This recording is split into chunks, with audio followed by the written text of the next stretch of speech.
This is the digital channel of the General Overseas Service of All India Radio. I am Manoj Mainkar, and in the next half hour, I'll bring to you news updates from India and around the world, awareness videos on coronavirus by Government of India, yoga on radio, and a lot more. We'll begin with the news updates.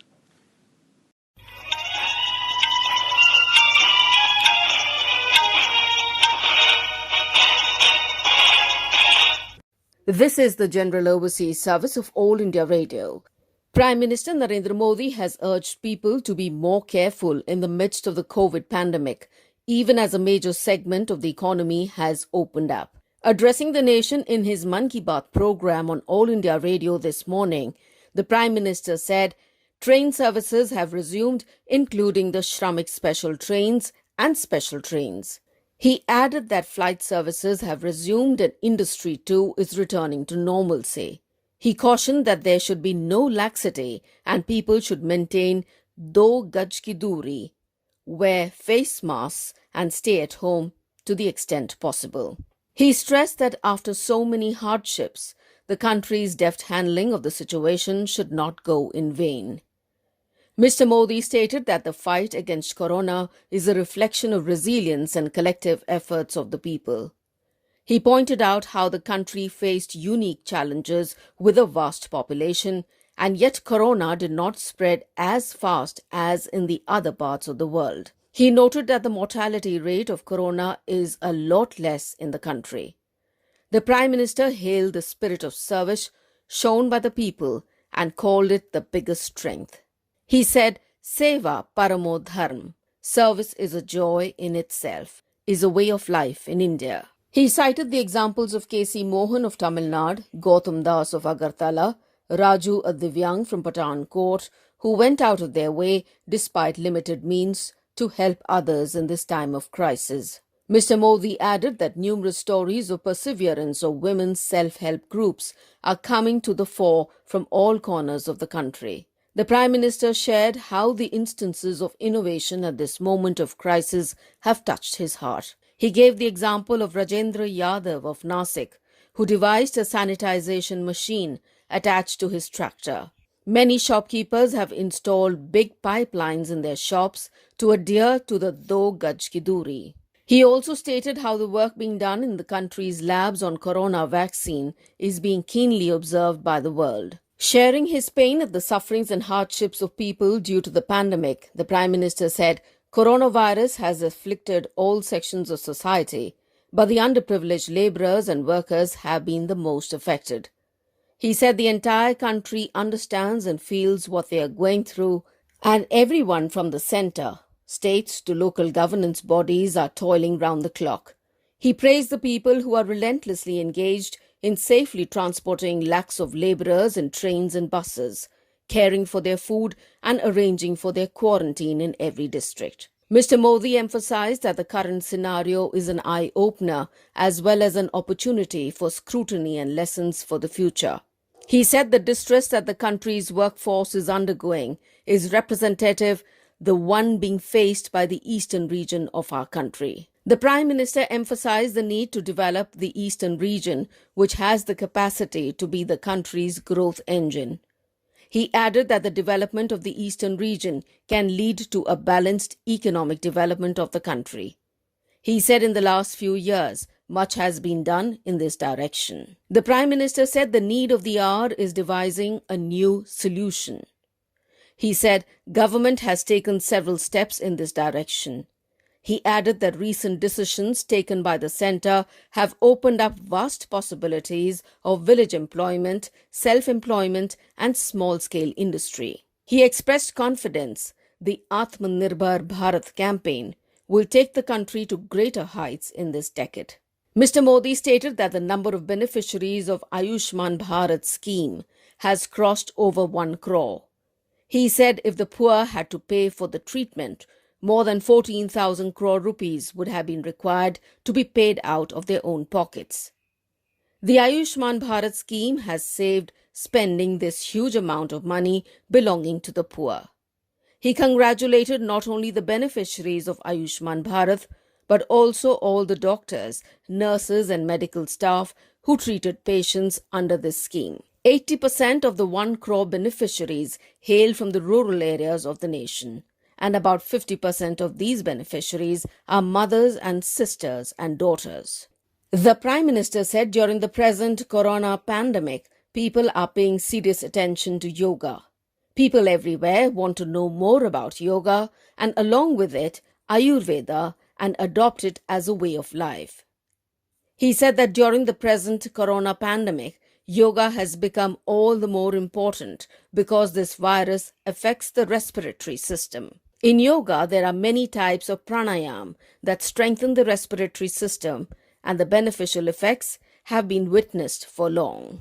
Mr. Modi urged people to share their videos for the international video blog competition My Life, My Yoga, organized by Ministry of Ayush. People from all over the world can participate in this competition by making a 3-minute video and uploading it.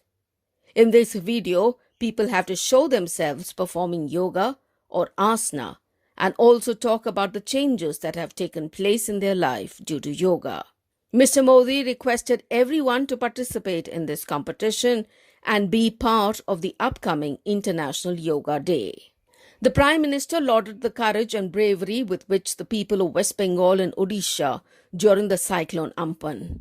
He said the ordeal they faced and the manner in which they showed their grit and determination is commendable. Mr. Modi said many parts of the country have been affected by locust attacks.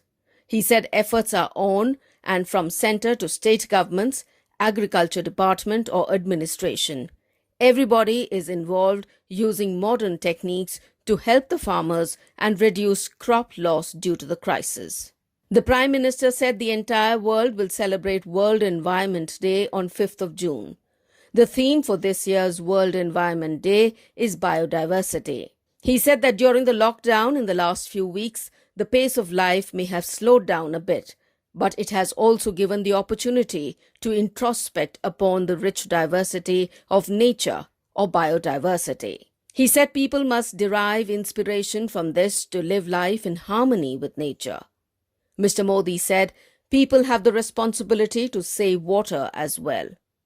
He stressed on the need to save rainwater and said everyone must strive for water conservation. He also requested countrymen to serve nature this Environment Day by planting some trees and making resolutions in order to forge a daily relationship with nature.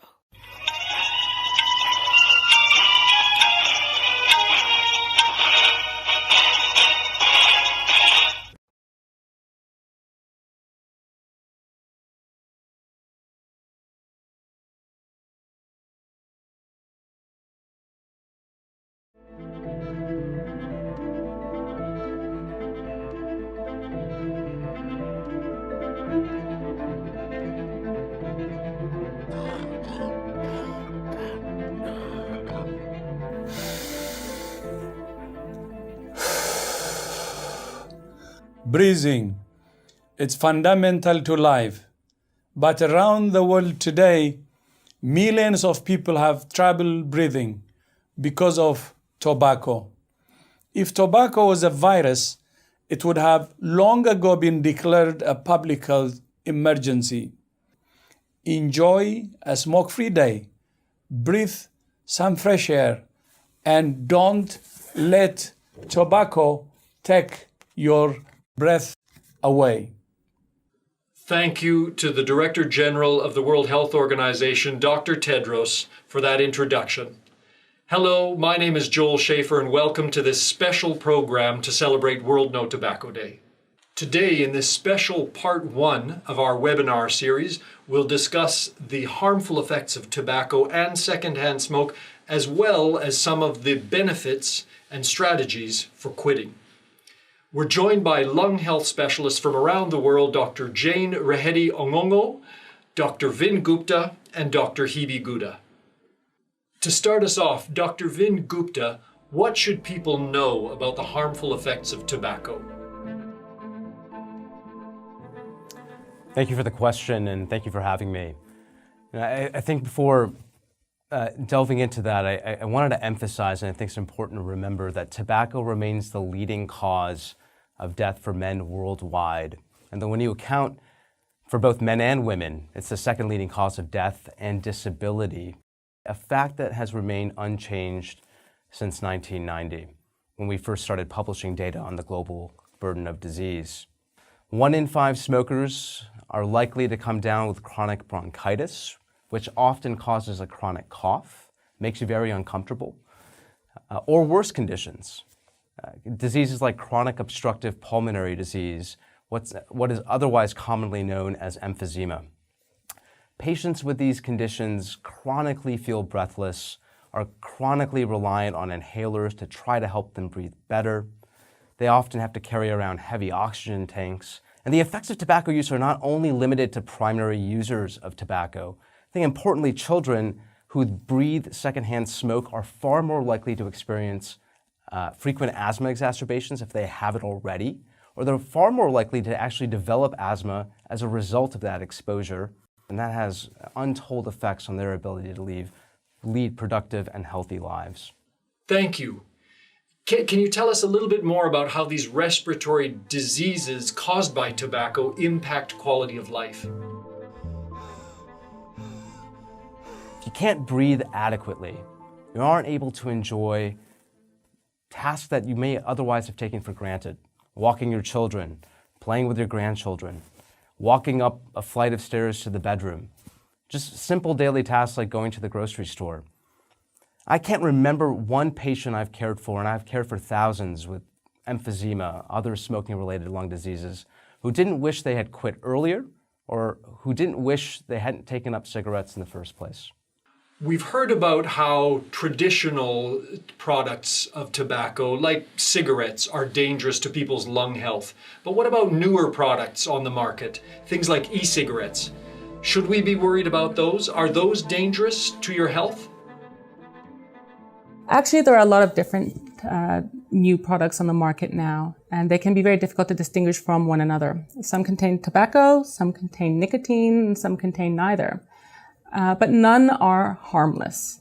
We don't know for sure. We can't give an accurate estimate of the risk associated with each of these products yet.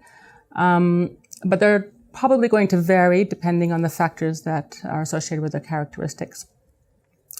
There's certainly some evidence that some of these products carry a risk for lung health and cardiovascular health. And nicotine itself, of course, is addictive and can lead to dependency. One of the particular concerns with these products is the way that they are marketed and the fact that they are often flavored to taste like cherry or bubblegum. Usually when products are flavored, this can lead to a underestimation of the risk associated with the product. And it also appeals to younger people and to youth. Of course, the growing fear is that youth will take on these products, potentially get addicted to these products, and they may act as a gateway to more harmful products such as conventional cigarettes. This is a real challenge. Dr. Angongo, can you please tell us a little bit more about how secondhand smoke harms the lungs and who is most impacted by the harms of secondhand smoke? Secondhand smoke is equally dangerous as the other type of tobacco smoke. It is known that about 1 million people die from secondhand smoke every year. And secondhand smoke mainly affects children. Children in the sense that they are small and they are still growing, their organs in the body are growing, and more so, they also breathe more faster than adults, meaning they would even inhale more of the contaminants. And this affects children so that they end up with problems like severe attacks of asthma, respiratory infections, symptoms like wheezing and coughing. They also get affected, especially in the first year of their life, infants. It has been noted that sudden infant death is more likely caused by secondhand smoke. So parents, starting with your homes, avoid smoking in your homes, and also mothers, avoid smoking because it affects your pregnancy. Thank you for that. Once smokers become aware of the harms and want to quit using tobacco, what help is available to them?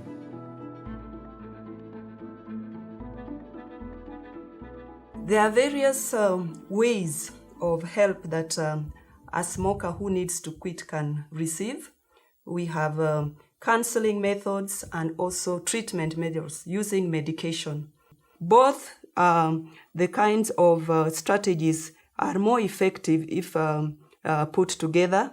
Starting that conversation with the health professional actually is the beginning of deciding which plan could this individual go into.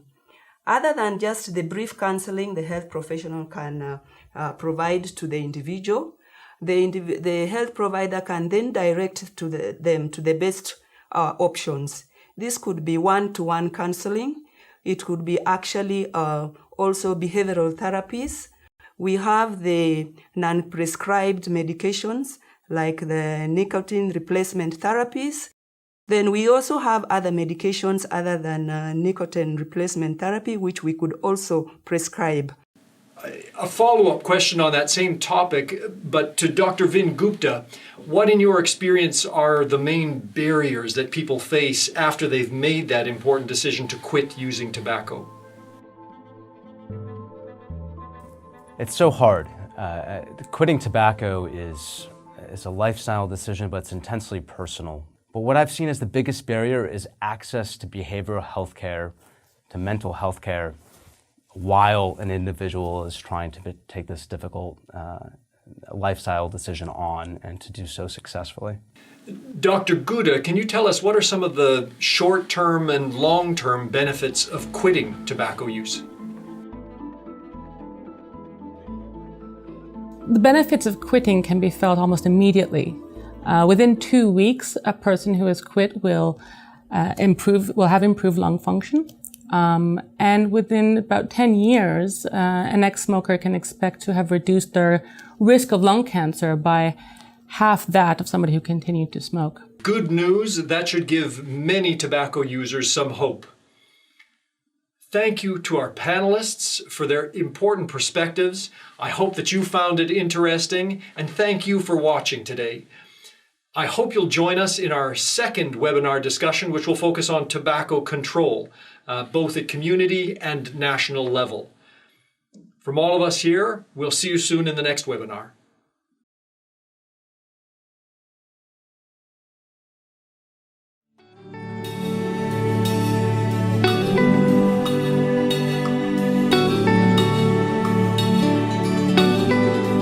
India is home to several UNESCO World Heritage Sites, ranging from natural wonders to architectural marvels. While some are keepers of the magnificence of history, others are a safe and lush haven for biodiversity to flourish. In our program India Eternal, we will take you for a virtual tour of these incredible sites. Let us know more about the history, the architecture, and the importance of these World Heritage Sites situated in India.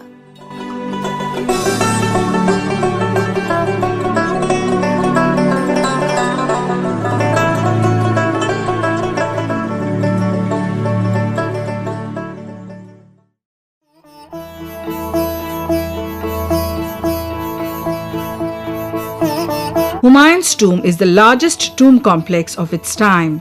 It was commissioned by the first wife of Emperor Humayun after her husband's demise in Delhi. Humayun, son of Babur, the founder of the Mughal dynasty, was deposed by his father's general Sher Shah Suri.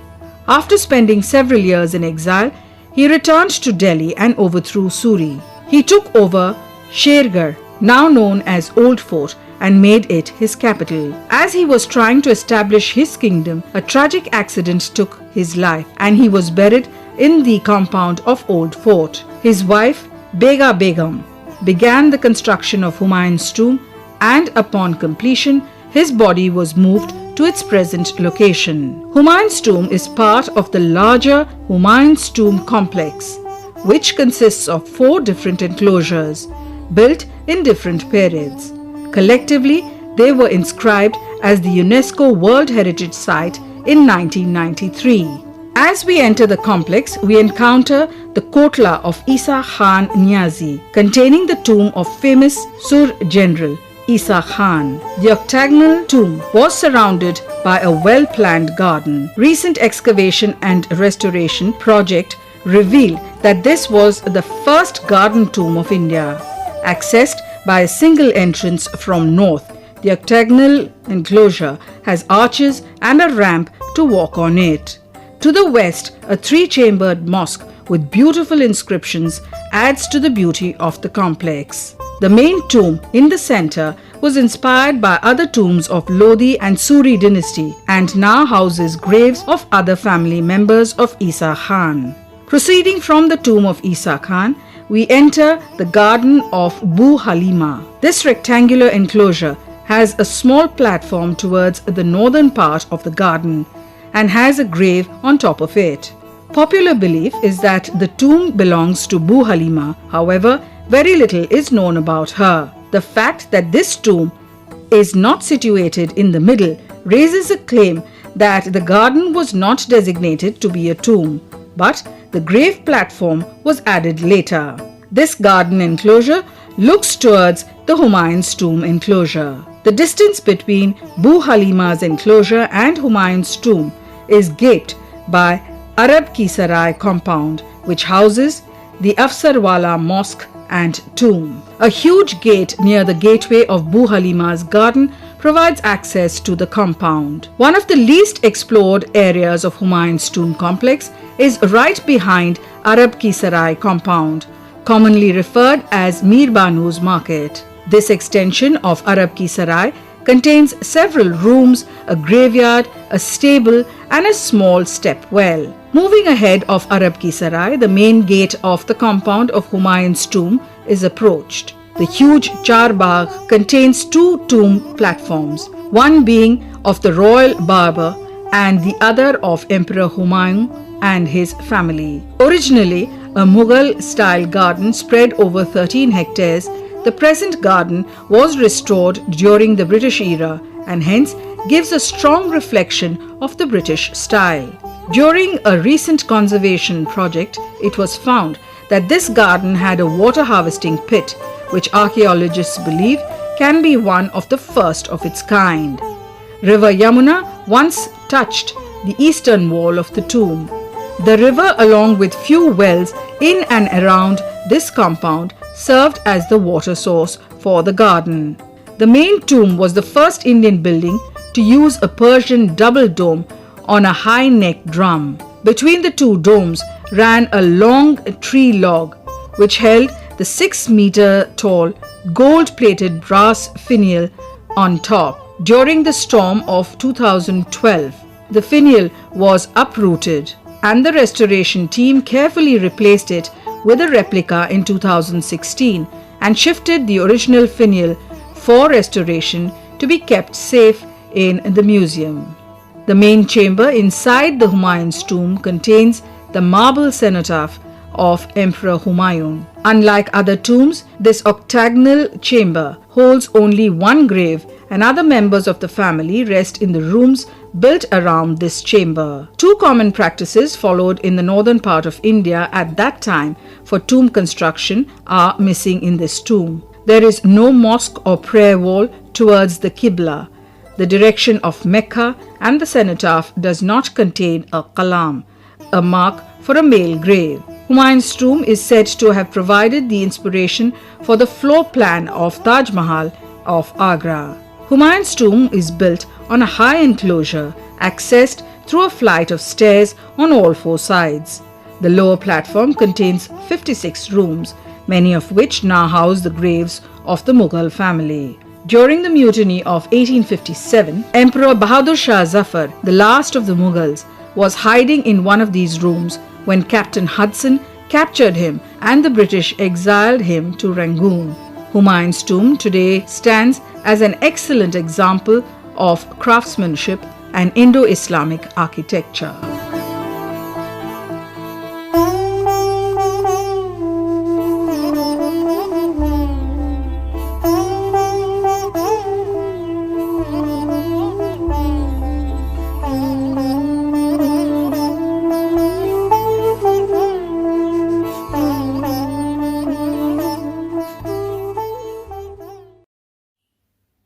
You were listening to the program India Eternal, brought to you by the General Overseas Service, External Services Division of All India Radio.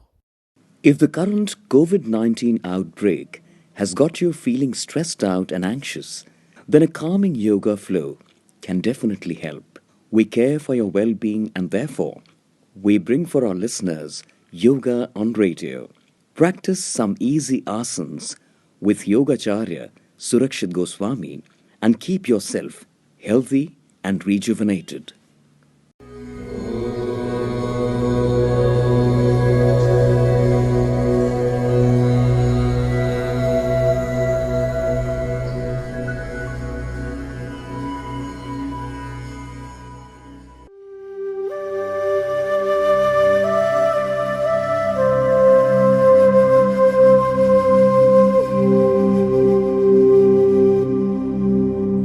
Dear listeners, today we will practice Uttan Padasana. Uttan Padasana or raised legs pose is an asana where a person lies supine with the legs held together, raised straight upwards. Uttan Padasana strengthens and tones the muscles of the abdomen, thighs, lower back and hips. This asana is recommended for those who want to be back in shape without overdoing or exhausting themselves. It helps to tone the stomach muscles and in losing extra weight. It strengthens your back, hip and thigh muscles. Regular practice of this asana is good for the lungs, heart and hair. It helps in increasing blood circulation through the body. It improves the function of your reproductive organs and digestive system, which is beneficial for diabetes patients. This asana also helps to strengthen the abdominal organs. It is helpful for those suffering from gastric or acidity-related problems. Precautions. Those suffering from ulcers or who have had abdominal surgery or are pregnant or suffer from backache, slip disc, sciatica pain, high blood pressure and heart diseases should do this asana only with one leg at a time.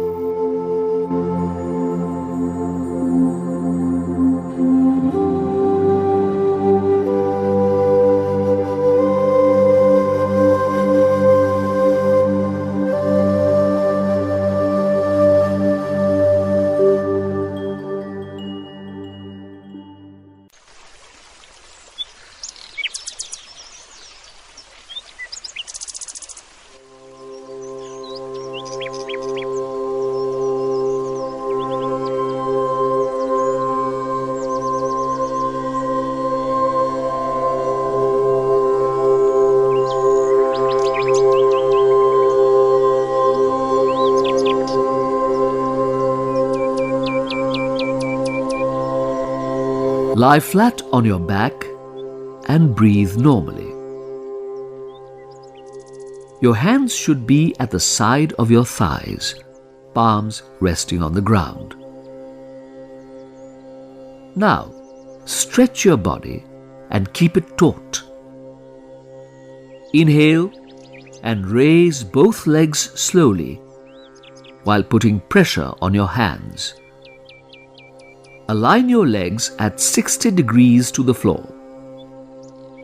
Hold the position as long as you can. You can feel the tension in your navel area as the abdominal muscles contract. Keep breathing deeply while holding the pose. As you exhale, slowly return to your original position and relax. You can increase the time of holding the posture by practicing regularly.